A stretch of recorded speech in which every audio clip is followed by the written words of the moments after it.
अस्सलाम वालेकुम। आज हम रिवर्सिबल इंजरी का एक्सप्रेशन देखेंगे। इसमें सेल स्वेलिंग है और हाइड्रोपिक चेंज है। पहले तो हम कुछ टर्म्स हैं उनको देख लें।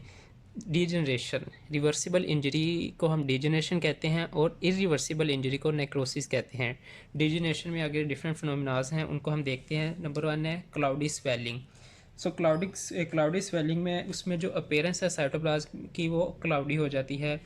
और ये क्लाउडी स्वेलिंग उस वक्त होती है जब में सेल में more ions and less water enters. जब पानी में आयंस की निस्बत कम पानी जाए सेल के अंदर तो क्लाउडी स्वेलिंग होती है। इसके बाद आ जाता है हाइड्रोपिक डीजनरेशन। अगर बहुत ज़्यादा अमाउंट पानी की सेल के अंदर चली जाए और सेल के जो ऑर्गेनल्स हैं उनको एक साइड पे पुश कर दे तो इसको हम हाइड्रोपिक डीजनरेशन कहते हैं। A more water enters the cell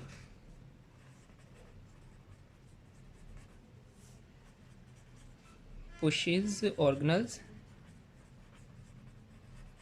aside। ठीक है, अगर पानी की ज़्यादा अमाउंट सेल में चली जाए और ऑर्गेनल्स को एक साइड पे किनारों पे लगा दे, दरमियान में भी पानी हो जाए तो इसको हम हाइड्रोपिक डीजनरेशन कहते हैं। इसके बाद आता है वैक्यूलर डीजनरेशन। इसके अंदर ऑर्गेनल्स डिस्टेंड हो जाते हैं, पानी सेल में जाता है और उसके बाद ऑर्गेनल्स में चला जाता है। सो हमें डिस्टेंडेड ऑर्गेनल्स देखने को मिलते हैं। So this can could be called as distension of organelles. तो ये कुछ टर्म्स थी जो हमने देख ली। इसके बाद आते हैं दो टर्म्स और हैं, fatty infiltration and fatty degeneration. उनको भी हम देखते हैं। अगर सेल के अंदर लार्ज फैट ड्रॉपलेट्स एक्यूमुलेट होंगे तो उसको हम फैटी इन्फिल्ट्रेशन कहेंगे। Large fat droplets.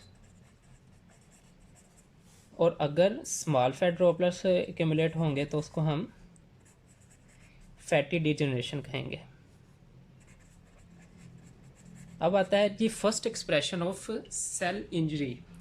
तो फर्स्ट इसको हम कहेंगे कि first expression and also the universal expression. Cell injury का पहला एक्सप्रेशन और यूनिवर्सल एक्सप्रेशन जो है वो है सेल स्वेलिंग। सो जब भी सेल इंजरी फेस करता है, इंजरी की तरफ जाता है, तो उसका जो पहला और यूनिवर्सल एक्सप्रेशन है वो सेल इंजरी होता है कि वो इधर उसकी एनर्जी के साथ इंटरफेरेंस हुई है या वो अपना आयोनिक और फ्लूइड होम्योस्टेसिस को मेंटेन नहीं कर पा रहा। तो इस केस में भी उस सेलुलर स्वेलिंग ही देखने को मिलेगी। सो फेलियर इन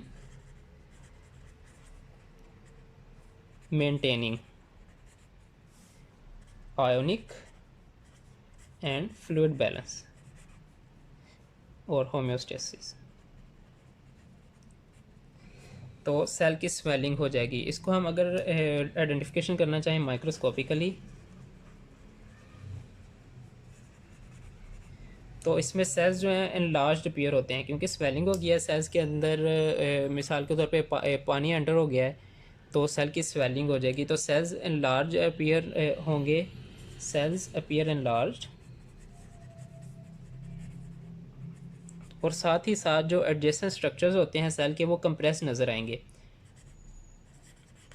क्योंकि सेल्स ने ज़्यादा स्पेस ले ली है, कंप्रेस्ड। अब हम देख लेते हैं जी लिवर में for example swelling of hepatocytes. So in case of swelling of hepatocytes there is obliteration of sinusoid. तो साइनोसॉइडल स्पेसिस जो हैं उनकी ओब्लिट्रेशन हो जाती है, उनकी स्पेस कम हो जाती है जब स्वेलिंग होती है हेपेटोसाइट्स की।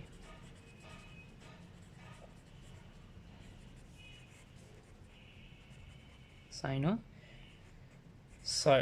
और in case of swelling of renal tubular cells, renal tubules जब भी स्वेल होंगी, renal tubules swelling, so there will be obliteration of tubular lumen। तो ट्यूब्यूलर ल्यूमन को कम स्पेस मिलेगी तो वो छोटा हो जाएगा, स्मॉल इन साइज नज़र आएगा।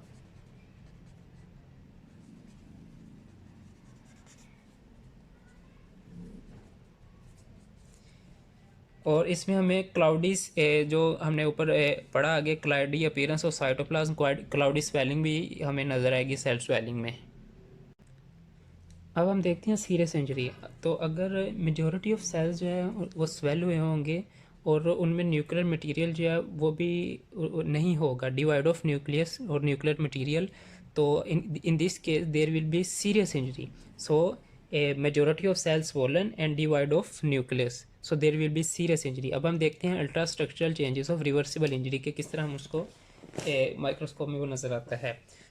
इसमें प्लाज्मा मेम्ब्रेन की अल्ट्रेशन दिखती हैं, जैसा कि ब्लैबिंग है, ब्लंटिंग है, माइक्रोविलाई लॉस हो जाते हैं क्योंकि उसका स्ट्रक्चर डैमेज होता है।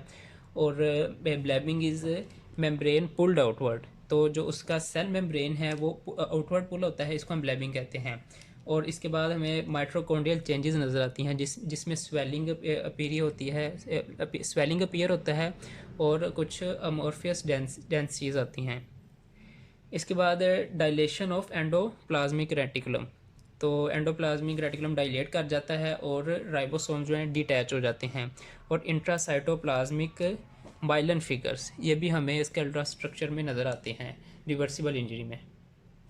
तो ग्रोसली अगर हम इनको देखना चाहें तो इनका कलर पेल नज़र आता है। स्वेल ऑर्गन्स में कलर पेल हो जाता है, टर्गर इंक्रीज़ होता है क्योंकि उसमें पानी अंडर होता है और प्रेशर इंक्रीज़ होता है जो कि टर्गर काज करता है। और उसके बाद जो ऐसे ऑर्गन्स होते हैं उनका वेट बढ़ जाता है। और देन आफ्टर एज राउंड हो जाते हैं, राउंडिंग ऑफ एज हमें नज़र आता है। और वाटर ऊज आउट, जब हम उनको उनकी सरफेस काटते हैं तो ब्लड के बजाय हमें पानी देखने को मिलता है क्योंकि उसमें पानी एंटर होता है और जो ब्लड वेसल्स हैं बहुत ज़्यादा कंस्ट्रिक्ट कर जाती हैं। So water ooze out of the cut surface and then after they sink in water, जब हम उनको पानी में रखते हैं तो वो पानी में डूब जाते हैं। और कैप्सुलेटेड ऑर्गन्स में उनका जो कैप्सूल है वो स्ट्रेच नज़र आता है क्योंकि उसके ऊपर प्रेशर होता है, पानी ऑर्गन के अंदर होता है जो कि प्रेशर काज करता है और जो कैप्सूल होता है ऑर्गन के ऊपर वो स्ट्रेच नज़र आता है। Thank you so much video को पूरा देखने के लिए। अगर आपको पसंद आई तो काइंडली लाइक करें और सब्सक्राइब करें।